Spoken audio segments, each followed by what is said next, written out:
If you've got a job or you've had a job, then the chances are that you've heard the words workplace pension thrown about. But has anyone ever explained workplace pensions to you? I know that when I first started working that I had a workplace pension and I was paying into it, but I had no idea how it worked or what it would mean for me later in life. And that's coming from a maths graduate and general money nerd. Welcome to the Looking After Your Pennies YouTube channel. My name is Charlotte Jessup and I'm a financial educator. My aim is to teach people how the world of money works, and this includes everything from budgeting, making money, saving money, to investing and pensions too. Today, I'm hoping to dispel some of the mystery around workplace pensions to help you get the most from them and ensure they are working right for you. That said, this is not financial advice. This video is not telling you what you should do with your money. If you want somebody to do that, you should reach out to an FCA registered independent financial advisor. They will go through your situation and help you make the choices that work for you. Also, you must remember that pensions are invested, and what this means is that when you put your money in, it can go up, which is great, but it could go down too, and you need to be aware that that might happen. So what am I going to cover in this video? First up, I'm going to cover what is a workplace pension. Next, we're going to look at the different types of pensions. Then we're going to look at some of the perks of a workplace pension. Then we're going to talk about the conditions required for auto-enrolment. Then we're going to talk about the protection around your pension. So we're going to answer the question, is my pension protected?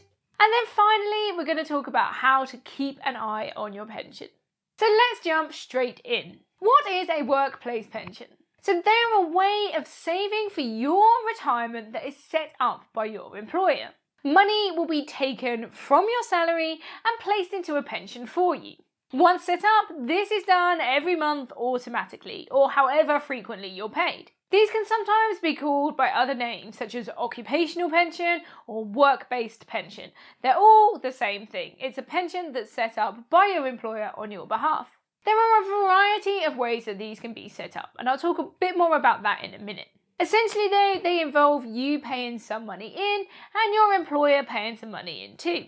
You may also be entitled to tax relief from the government, and this can be added to your pension as well. So let's look at the different types of pensions.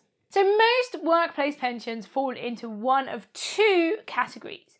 These are defined benefit pensions and defined contribution pensions. Defined benefit pensions are the ones that you most likely see in the public sector. So for example, teachers' pension or NHS workers' pensions. But some private companies offer this sort of pension too. They work on people paying some money and then in exchange they are promised an income when they retire. This is usually paid out in a monthly amount. So the more that you contribute to this scheme, the more that you will get each month once you've hit that retirement button. This is not a big pot of money that you're going to be drawing out of once you hit retirement. Instead, it's saying, I will exchange some of my salary now, and then you will pay me some money once I've retired. Defined contribution pensions, though, are a pot of money. You pay into this pot, and then this money is invested through the pension scheme on your behalf. Over time, you hope that this pot of money grows large enough that once you hit retirement, you will be able to live off a monthly amount that you take out. A common example of this is the Nest pension. So this is the National Employment Savings Trust. So this is a workplace pension scheme that was set up by the government that employers can use if they don't want to set up their own pension scheme. Speak to your HR department if you want to know more information about your pension and to find out exactly where your money is being kept and the sort of scheme you are on. So what are the perks then of a workplace pension? Now, paying into a workplace pension can come with some perks. It can be easy to look at the amount of money that's coming off your payslip each month and be kind of resentful, but it could work out in your favour. First up, there are normally 3 different sources of income going into your pension. But this isn't always the case. It really depends on your personal circumstances. So these 3 people are you, your employer, and the government. If you're in a defined contribution pension scheme, such as Nest that I mentioned earlier, then the minimum contributions that you will have to make to be in that scheme is 5% of your salary, or 5% of the qualifying earnings. Yes, there are more rules. The minimum amount from your employer is 3%, and then there's 1% from the government too. Numbers wise, this means that if you pay in £40 of your money, your employer will pay in £30 and the government will pay in £10. So this means from £40 of your money, you end up with £80 in the pot. That seems like a pretty good deal. Most employers normally offer you the opportunity to pay more money in too. And if you do this, they might top up their contributions as well. Good practice might suggest that if you contribute the maximum to get the maximum amount out of your employer would be a good idea. This means you're getting the most possible money out of your employer, but it does mean you need to sacrifice some more of your salary now in the hope of topping up your pension pot. For those on defined benefit pensions, your contributions are likely to be higher, and the amounts that you pay in will be a little different. But these pensions are normally considered to be fairly desirable because they are an exchange for an amount later on, and that is pretty much guaranteed. There's no hoping that the stock market's going to do well and your investments are going to grow. You pay in now and then you get a guaranteed income when you hit retirement. So let's talk a little bit about the conditions for auto-enrolment. In October 2012, it was decided that all employees that met a set of conditions had to be automatically enrolled into a pension. This was to get more people paying into a pension and to avoid some sort of pension crisis.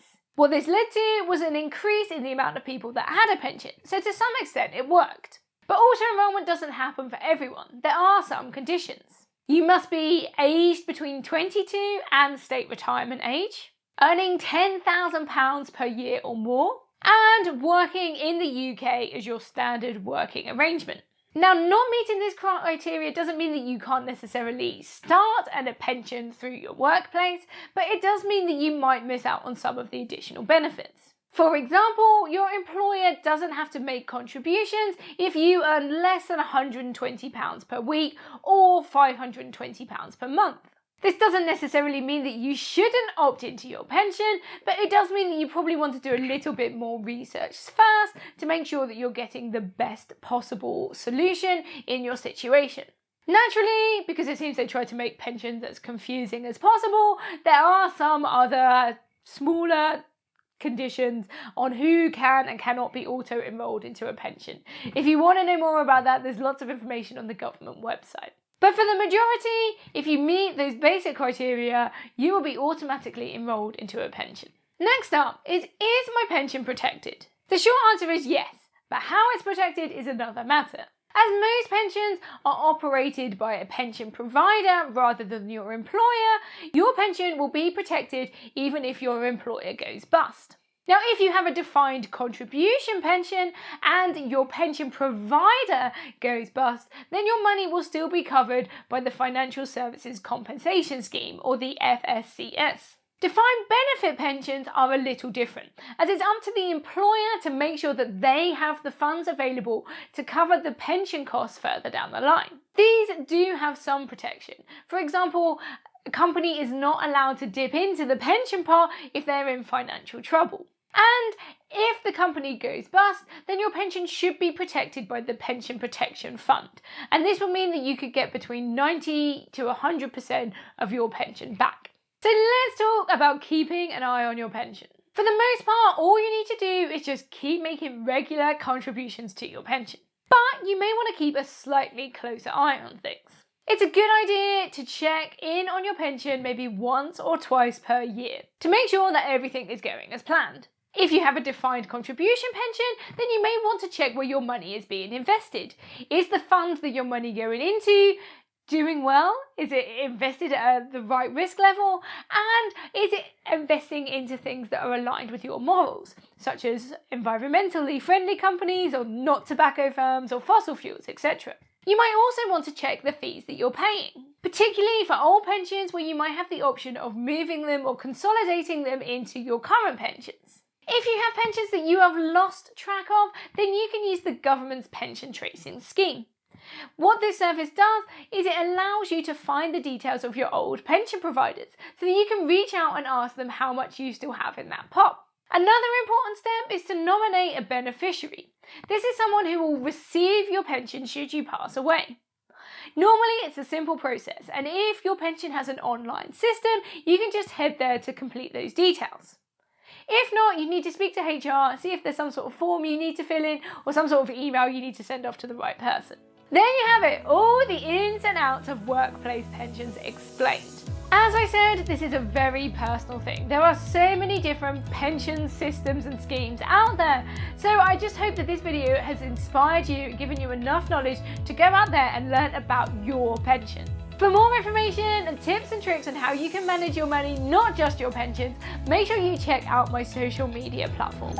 I'm on Instagram, TikTok, Twitter, Facebook, all sorts of different platforms where you can learn more about all different areas of your money. And if you want to take it a step further, then do check out my community. This is the Money Nook. Through there, you get access to some courses. There's one on investing, there's one on budgeting, a series of workshops with new workshops being added every month, and an exclusive community of people that are looking to improve their finances and learn more about managing their money effectively. Big thank you for watching this video. Don't forget to hit that subscribe button so you get a little nudge the next time a video comes out. I will see you with another video in 2 days' time. Bye.